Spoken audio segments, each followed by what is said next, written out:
welcome to World Insight, coming to you live from Beijing on CCTV News. I'm your host, Tian Wei. On today's program, friction over airspace, tension continue to simmer between Turkey and Russia, stirring the possibility of conflict. And the return of the panda as Kung Fu Panda 3 lands on Chinese screens. We look at how Hollywood is specifically catering to the Chinese audiences. We start our show with the ongoing friction between Moscow and Ankara. An alleged Russian violation of Turkish airspace along the Syrian border has renewed tension ahead of Syria peace talks in Geneva. Russia denies everything, but the incident points to ongoing problems between two nations who might otherwise be potential allies against the ISIL terror group. Rising tensions. Turkey has accused Russia of a fresh violation of its airspace, issuing a stark warning to Moscow. The Turkish Foreign Ministry says a Russian warplane entered Turkish airspace at Friday noon local time, despite repeated warnings. Turkish President Tayyip Erdogan has condemned the alleged incursion. If Russia continues to violate Turkey's sovereignty, they will bear the consequences. Such irresponsible behavior will not contribute to improve the relations between NATO and Russia or peace in the region. On the contrary, it will do harm. However, the Russian Defense Ministry has denied Ankara's claims, refuting them as unfounded propaganda. It said that none of Turkey's radars could establish the type and affiliation of the aircraft. There is no actual evidence about the region, altitude, heading and speed of the aircraft.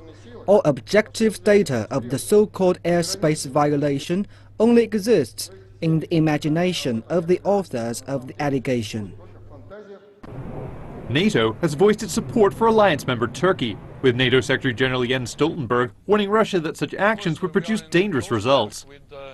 He urged Russia to avoid a repeat performance and to fully respect NATO airspace. Tensions between Russia and Turkey have been high since last November, when Turkey shot down a Russian jet. Ever since, the two powers have been engaged in a war of words. Russia then introduced a raft of sanctions designed to damage Turkey's economy, sparking the biggest crisis between the two countries since the Cold War. Russian sanctions are now affecting Turkish tourism, construction firms, and food exports. Meanwhile, Syria peace talks are underway in Geneva, but even this could be undermined by the Russia-Turkey split.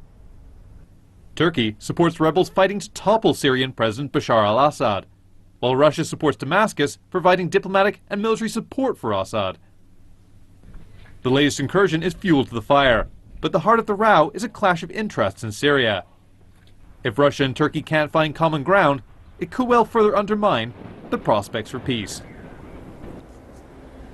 For more on the latest between Russia and Turkey, we're joined here in the Beijing studio by Mr. Cui Hongjian from the China Institute of International Studies. Welcome, sir. Meanwhile, joining us from Ankara in Turkey, we're having Ms. Habibe Uzdel, who is director of the Eurasian Studies Center at USAK, that is an international strategic research organization inside Turkey. Meanwhile, joining us from Moscow, from Russia, we are having Mr. Dmitry Barbich, who is a political journalist and commentator at Sputnik International.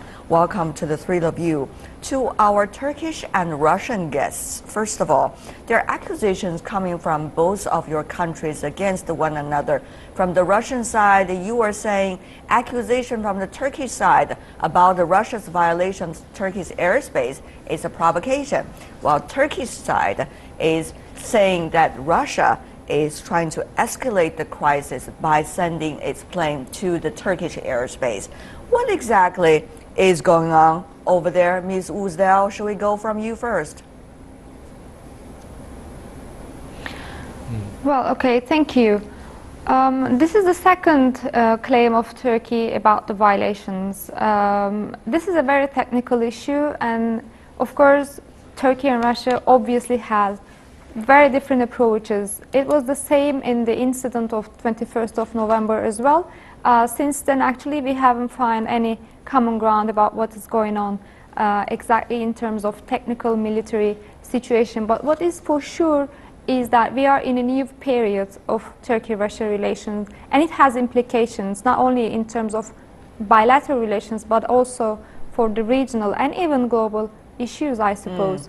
We are going to face far more challenges, I believe.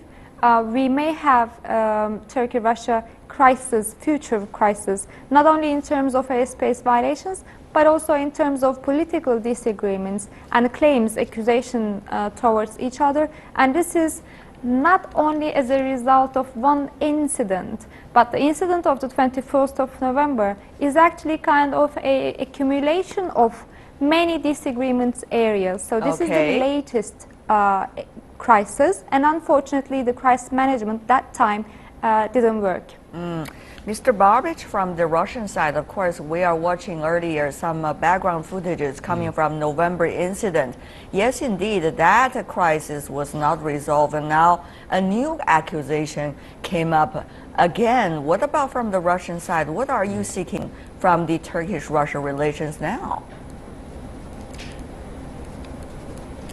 Well, I agree with our Turkish participant that this is a technical issue.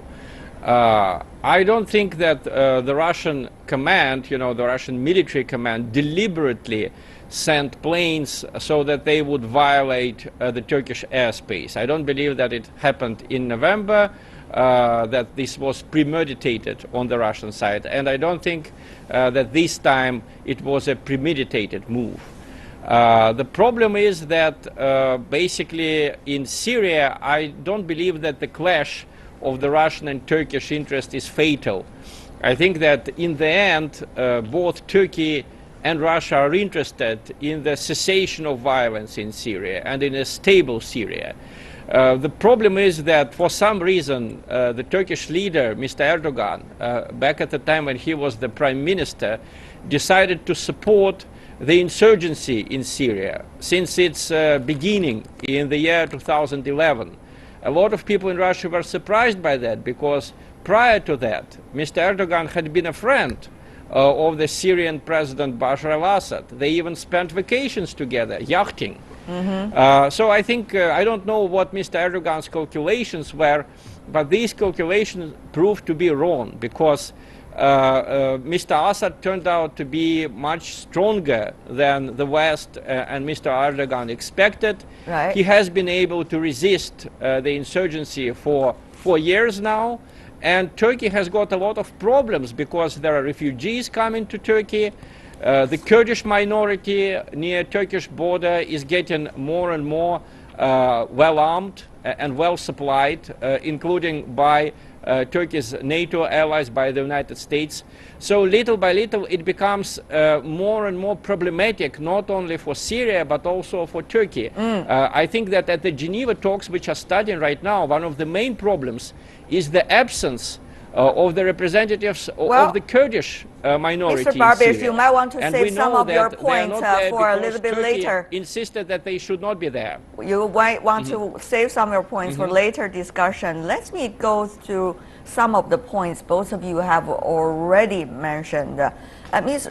Uzdel, what about the change of strategy and the change of position, which Mr. Barbich termed from the Russian side was quite a surprise by the Turkish side in terms of supporting the opposition of the Turkish, the Syrian government?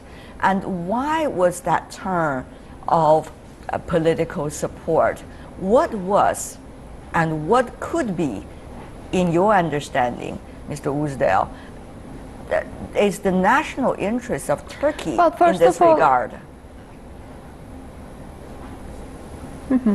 Well, first of all, let me start by saying that the uprisings in the Middle East, actually in Syria, was a part of the Arab Spring. So how it was evaluated from Turkey by the Turkish government is the uprising of people who were asking for democracy and democratic regimes there. So Syria was part of that.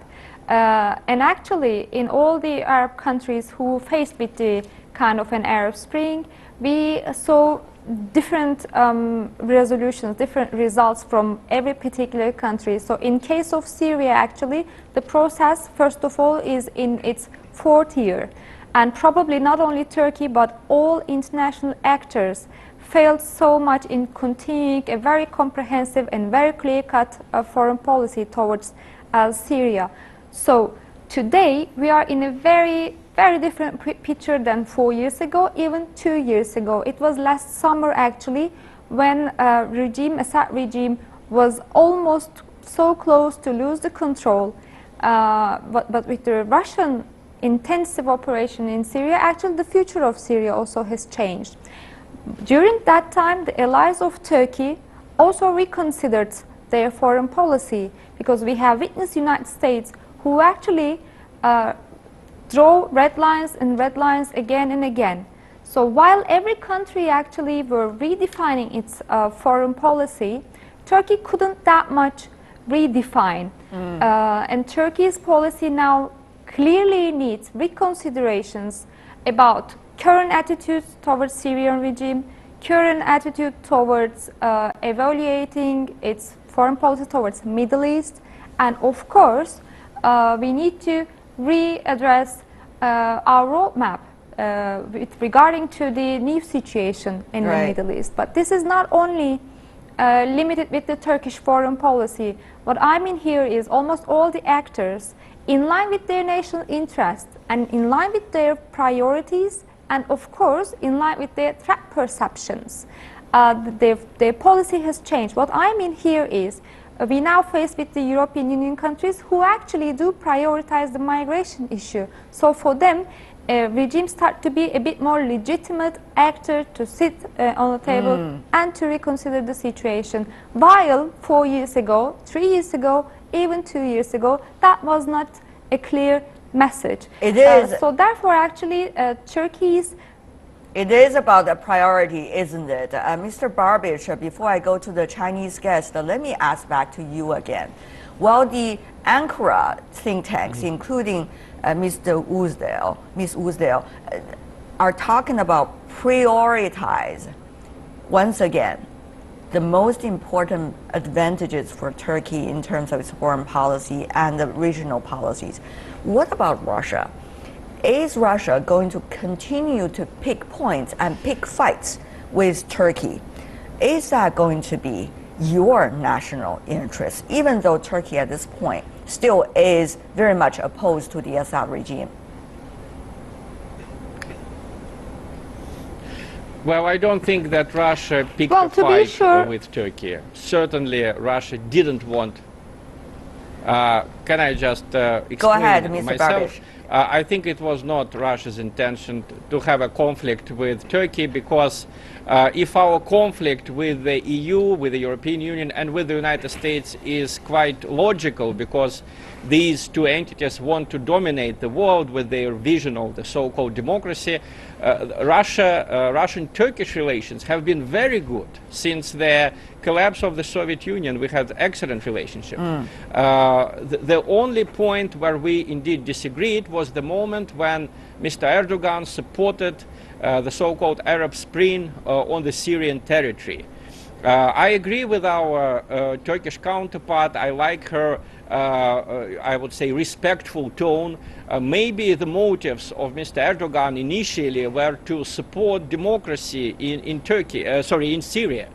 But in a situation where you have 100,000 people dead, when you have such animosity, I think it's just indecent, it's preposterous to talk about democracy. And I think it's understandable why Mr. Assad and his community, the Christians, the Alawites, why they managed to resist for so long. The problem is that if they lose, they will be simply destroyed, or they will have to emigrate to other countries. So that's why they keep resisting, even despite having so many countries against them. Well, I think that right now the world should indeed view the Syrian situation differently, because out of a relatively small problem, democracy in Syria, we have huge problems now. We have 1 million refugees coming to Germany. We have Turkey destabilized with several terrible terrorist acts happening there. And when people say in the West and in Turkey that if Mr. Assad had been toppled 2 years ago, 3 years ago, everything would be nice, I'm sorry, I can't agree with that. I see. The United States was going to bomb Syria in 2013, 2 months before the so-called Islamic State was founded. The people who founded the Islamic State, they were already there in Syria at the moment. So if the United States had crushed the Syrian government army's defenses, All right. the Islamic State would be now in Damascus with chemical weapons and with other dreadful weapons Mr. that Cui. would be very dangerous for the whole world and primarily for Turkey. Well, we got rhetoric coming from both sides, but certainly both sides have been doing some soul searching at this moment about what should be the priorities and how others have changed. As a result, they should readjust as well. What about from the Chinese perspective? How do you see the role of Russia in the Syrian crisis? Seems to be evolving all the time. And now others' attitudes toward Russia also seems to have changed as a result of the biggest humanitarian crisis going on. Yes, exactly. Firstly, as a Chinese observer, I feel happy to hear from both guests. They regarded this, accusation of air place violation just as a technical issue. So I hope that this kind of points also occupy the mindset of the leaders from those two countries. If so, we do have more chance to have a peaceful solution for any kind of confrontation between two countries. Yes, regarding to this situation now, especially between Russia and some other regional countries, including Turkey, we can find out, especially between Turkey and Russia. I agree with Russian guests mentioned that in the past, those two countries has had a very good relations, and they want to have a more cooperation in many fields. But since Russia involved into this Syria crisis strongly, I think we can find a very, very big job of this bilateral relations between two countries. So certainly, I think this very, very strong invitation by Russia into towards the Syria crisis is out of the interest of Turkey. I think firstly because we can understand it. But now you also heard Yeah. from our Turkish guests that Turkey is also doing this rethinking about its priorities now. Before it was more about how to get into the European Union Yes. and how to maintain better ties with the United States, how to maintain what they consider as democratic changes inside the Middle East and about there. But now there are some different thinking going on inside Right. Turkey. So what do you think might be the potential future? Yeah, I think Can both sides take one step back? I think now the situation in that part of the region is so complicated. Indeed, on one hand, okay, everybody or every country, they do have, it looks like a common interests or common, target. For example, how about terrorism? How about Islamic State? But at the same time, on the other hand, the problem is they do have a different approach. They do have a different On the surface, seems consideration. to people have shared the common goals, but one layer deeper, Yes. there are different intentions going on over there. And let me go back to the other two guests. One of the things that really could be a pretty thorny issue between the two countries is how to deal with the Kurds. Now, inside Syria, there are those Kurds who are part of what they call the Democratic Union Party. It is the Syrian Kurds. And Russia insists these people should participate in the negotiations, for example, in Geneva talk. However, Turkey consider it rather dangerous because it is possibly closely linked to the PKK, the Kurds inside Turkey, which has always been a headache for the Turkish government. So, if others could be settled, what about this thorny issue? And Mr. Barbish, if I give you 30 seconds, would you be able to illustrate well and clear Russian stance on this? 30 seconds. It is very simple. All the actors of the civil war in Syria, except the violent terrorists, should participate. The Kurds were the only group in Syria which managed to protect itself effectively from the so-called Islamic State. They should participate in the talks in Geneva, whether Turkey wants it or not. Okay. Well, Ms. Osdale. Well, first of all, to clarify, it's more than a headache. The PKK is a terrorist organization that actually has Turkey is struggling with this terrorist organization for more than 30 years and evaluates PYD as a direct connected with the PKK. So any kind of military or political support to PYD directly affects the PKK terrorist organization, which means actually eternal, very problem party problem, a Turkish problem. So here is the very important case, I believe. If you look at the PYDs, in which area actually they are trying to control their own land within the Syria, and this is the only very limited part that they are actually trying to save the control against the ISIS. So we really need to consider this as a first stage, that we are talking about a very limited part of Syrian territory within Syria, let's say. And secondly, we have to consider all the time Turkey is going to insist on that. The linkage between PKK and the PYD needs to be seen, and it needs to be also understood that no one can guarantee that any kind of military support to PYD will not directly come to the PKK in the upcoming days. All right. Mr. Cui, here in Beijing, Yes. we can see various oppositions inside Syria are actually supported by various political forces and geopolitical powers within the region and also from outside the region. So if everyone is having a conflict over who should be attending, who should not, those who they are not supporting should not be attending, then the picture could be really complicated, just as it is today. So what do you make of this potential thorny issue between the two countries? Very briefly. Yes, exactly. So I think it's a showcase of how it is complicated of the situation. Even behind this violation, everything, the main problem for those two countries is they do have so many political disagreement, just like the lady mentioned, is because they do have the different support to different parts of parties of this in Syria. Of course, why? I think it's because of the different interests. If we understand how Russia to take care of Assad administration as its representative in that region, and how is a different understanding or approach between Turkey, because Turkey is a member state of NATO. So so big gap of any kind of political agreement. So I think that's a very, very big problem. Well, of course, the complicated relations between Russia and Turkey is only a very small part of the very overall complicated picture of the region involving the Syrian crisis. That's why it become a crisis really blown out of proportion already at this moment. For now, I want to express appreciation for the three of you for putting out your insights from your perspectives over there.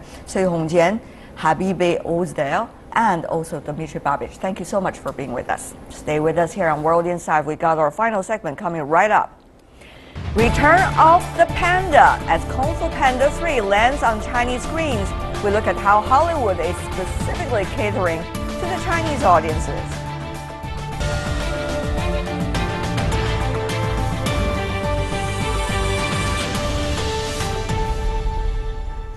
Welcome back. You're watching World Inside on CCTV News. Over the past weekend, until now, family film phenomenon Kung Fu Panda 3 dominated both the Chinese and the U.S. box office. It was produced by the U.S. side together with Oriental DreamWorks, a joint venture between U.S. and Chinese investors. We'll be discussing the secret to its success in just a moment, but first, let's meet the panda of the moment. Justice is about to be served. A story with a distinctly Chinese flavor topping the US box office. Kung Fu Panda 3 sees panda hero Po reunited with his birth father Li and falling for the sassy Mei Mei, voiced by Kate Hudson. But winning Mei Mei over and getting to know his father aren't the only challenges. He must contend with the villainous Bull Kai, played by J.K. Simmons, who has spent the last few centuries collecting all the chi power from Kung Fu masters in order to bring his supernatural army to the mortal world and challenge Po. Before the battle of the For Dustin Hoffman, who plays Master Shifu, Kung Fu Panda 3 is more than mere entertainment. Now you're doing just an entertaining thing with the pandas and everything, and chi, you explain to the kids, let's say, is your center, is the most vital part of you, or your essence. And I think that's, for me, at the grand old age of 78, I think you spend a lifetime trying to find out your real essence. She's amazing! While Kate Hudson says she's been working on finding her chi ever since she can remember. My mom, when I was younger, got really into Chinese medicine. She does all kinds of stuff. And she got really into this. She had like a master. And it was all about chi, harnessing your chi. She drank all these crazy mushroom drinks that were like vinegary stuff. It was wild out there. See what I can do. 1/3 of the film was made in China, and the rest in the United States. It's the first time a major American animated feature film has been co-produced with a Chinese firm. And major efforts have been made to cater to the Chinese market. Lip syncing was produced especially for the Chinese version, along with the inclusion of many regional and language-specific gags. Co-productions allow foreign firms to take a greater share of box office revenue than their imported counterparts. The first 2 installments of the Panda franchise grossed a total of $1.3 billion at the box office. And the latest movie is already on course to be another hit with global viewers. A testament perhaps to the international appeal of Chinese culture, and of course, the lovable panda.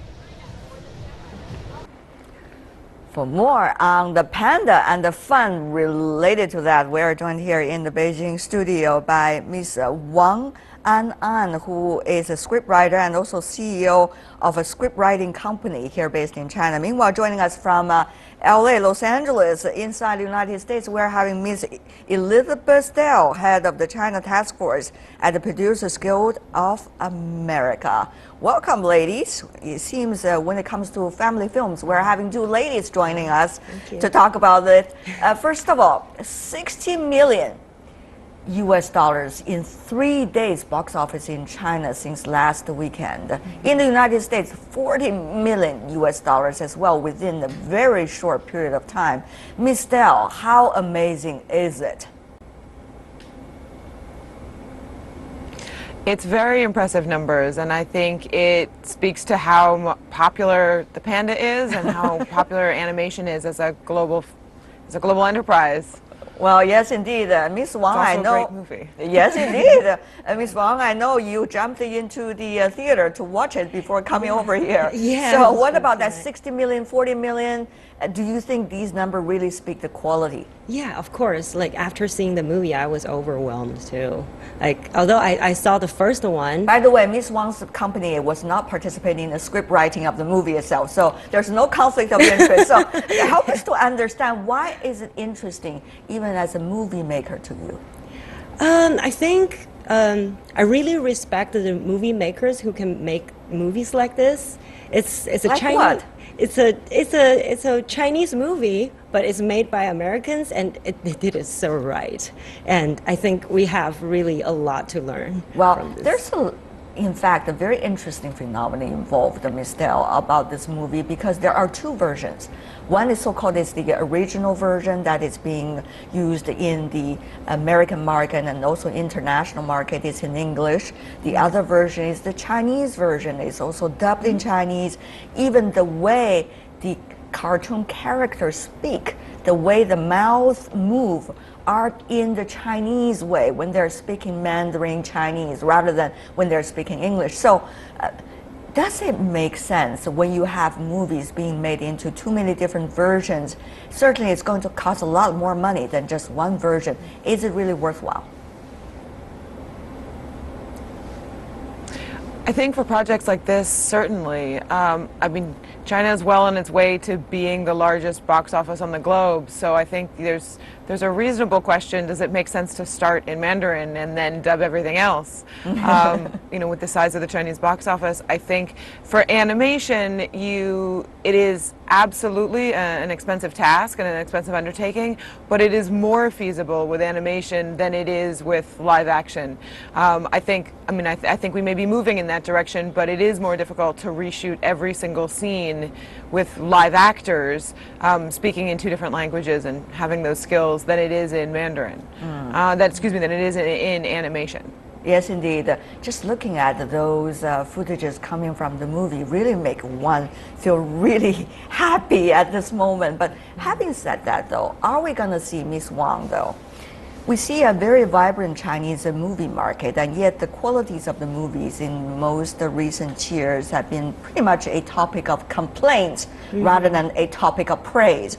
So are we going to see Chinese movies or movies for Chinese market more and more made by others with better quality to cater to the Chinese audience, rather than domestic producers be able to put out good quality product that would really satisfy the ever-rising tastes of the domestic audience? Yeah, I think that's our responsibility, and that's like a need already, because the market is getting so big and the whole business is asking us Chinese filmmakers to make better movies, because profit comes from quality, not from just some quick money, some superficial success.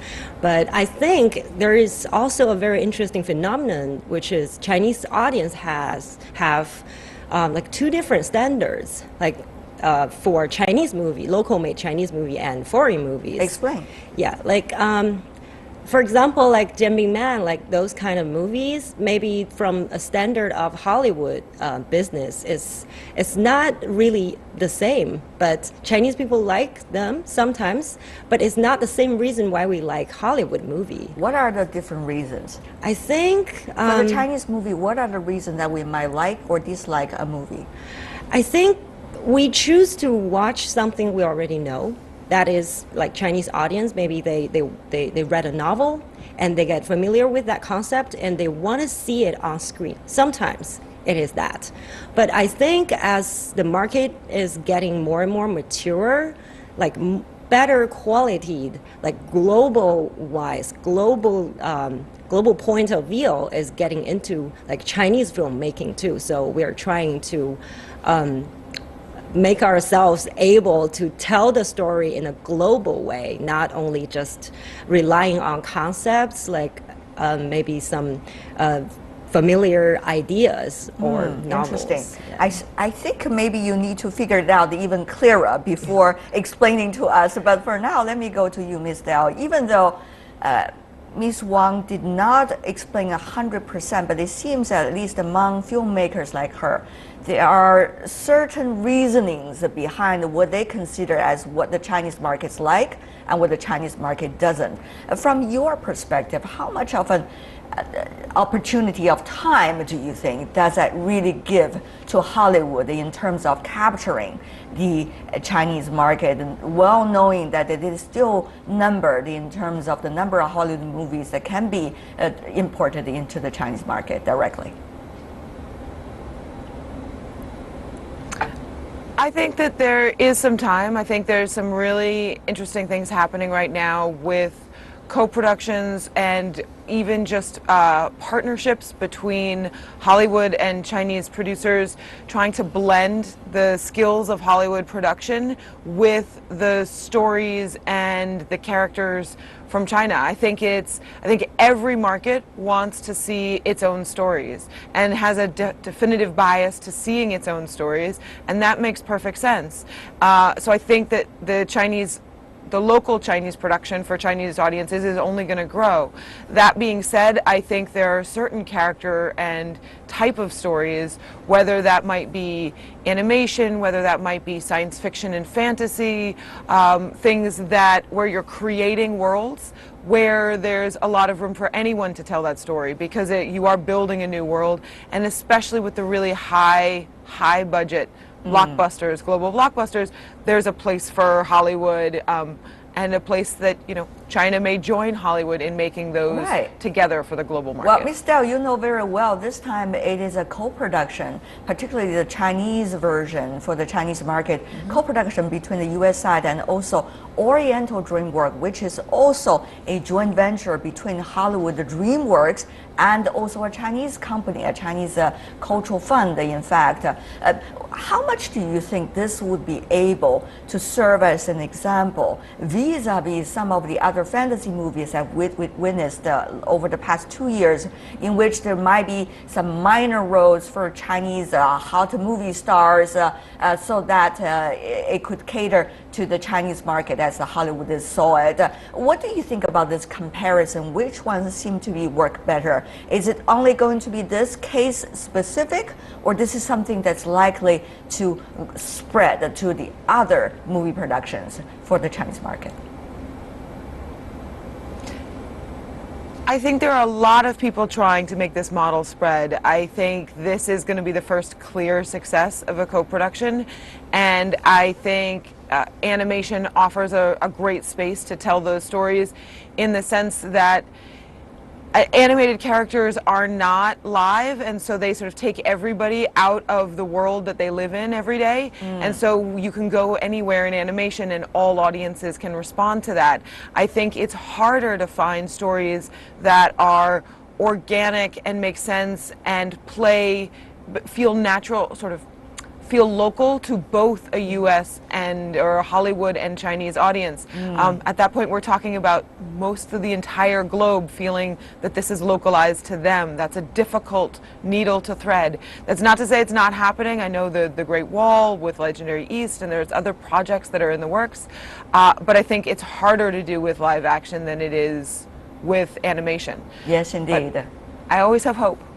Always have hope. That's true. That's true.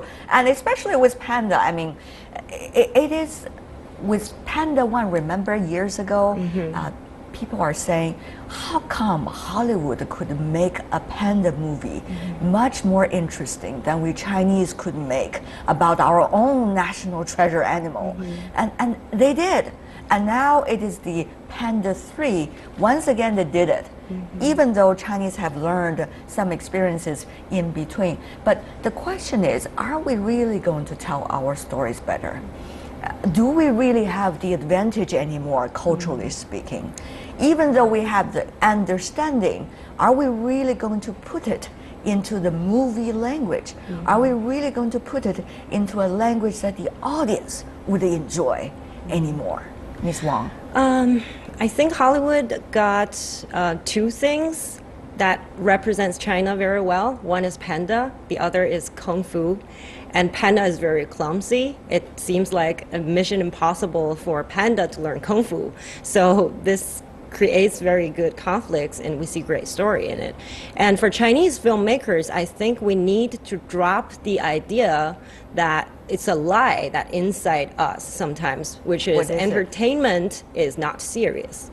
Because I consider entertainment as one of the most serious things of your life. It depends on the interpretation of entertainment, isn't it? Because what you use to entertain yourself usually represent who you are the most. Like more than other things, but we tend to think it's or it's an art or it's like circus. So, but Hollywood takes it very serious to make it into a movie product. It includes crafts like art and business and sales, market, everything. So we need to learn that. We need to take it really serious. Just sit there and figure out a good story. It's all about storytelling. Right.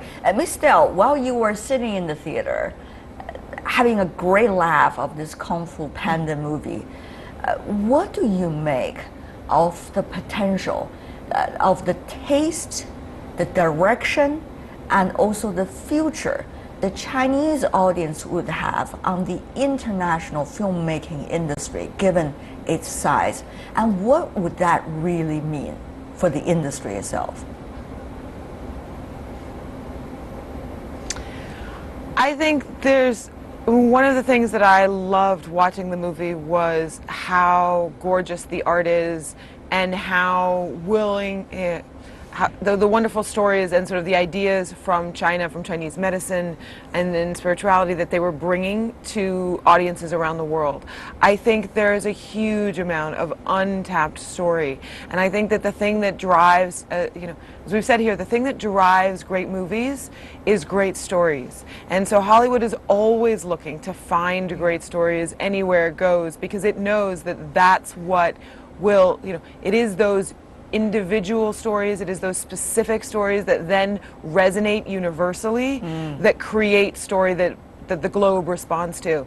And so I think China is a huge well of stories, of specific experiences, of specific historical happenings, of perspectives that is there for, you know, generations of stories to be told. Yes, indeed. It just means we just have to figure out how together to tap that. Wow, I'm very excited about that potential, at least. When we have a lot of treasures, we also need to have the eyes to know who and what they are. Well, for now, we want to thank the two of you, and I'm gonna jump into the theater right after this to watch Kung Fu Panda. Not a promotion for them, but it's really a fun movie. Wang and An in Beijing, Elizabeth Dell in Los Angeles. Thank you so much, ladies, for being with us. Thank you. That's all the time we have for today. If you'd like to see more of our program, visit our website. Just type in World Insight CCTV News into your search engine. You will be able to find us. Or you can also check out our YouTube channel. From me, Tian Wei, and everyone at the World Insight team, thanks for watching, and tune in again tomorrow for more insights from across China and around the world. Good night.